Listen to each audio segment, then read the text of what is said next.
అంబేద్కర్ చరిత్రను కనుమరుగు చేసేందుకు కాంగ్రెస్ కుట్ర చేస్తుందని కేంద్ర మంత్రి బండి సంజయ్ ఆరోపించారు. అంబేద్కర్ ఆశయ సాధనే లక్ష్యంగా బీజేపీ కృషి చేస్తుందని స్పష్టం చేశారు. భారతదేశ చరిత్రలో డాక్టర్ బాబాసాహెబ్ అంబేద్కర్ ఎదుర్కొన్న అవమానాలు మరెవరూ ఎదుర్కోలేదని కేంద్ర హోంశాఖ సహాయ మంత్రి బండి సంజయ్ కుమార్ అన్నారు.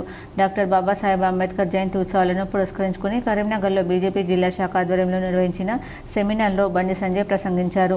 ఎన్ని అవమానాలు ఎదురైనా, అడుగడుగున హీళనకు గురైనా వాటిని సోపానాలుగా చేసుకుంటూ అనుకున్న లక్ష్యానికి చేరుకోవడంతో పాటు తన చదువునంతా సమాజ శ్రేయస్సుకు, అణగారిన వర్గాల అభ్యున్నతికి దారపోసిన మహానీయుడు అంబేద్కర్ అని కొనియాడారు.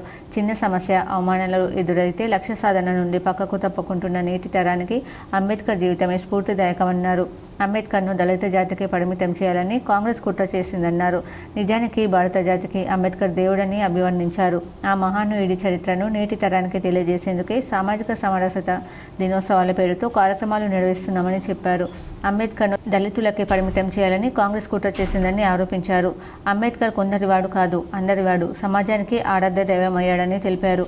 అంబేద్కర్ ఆశయాలను అమలు చేస్తూ ఆయన అడుగుజాడల్లో నడుస్తున్న ఏకైక పార్టీ బీజేపీ అని స్పష్టం చేశారు.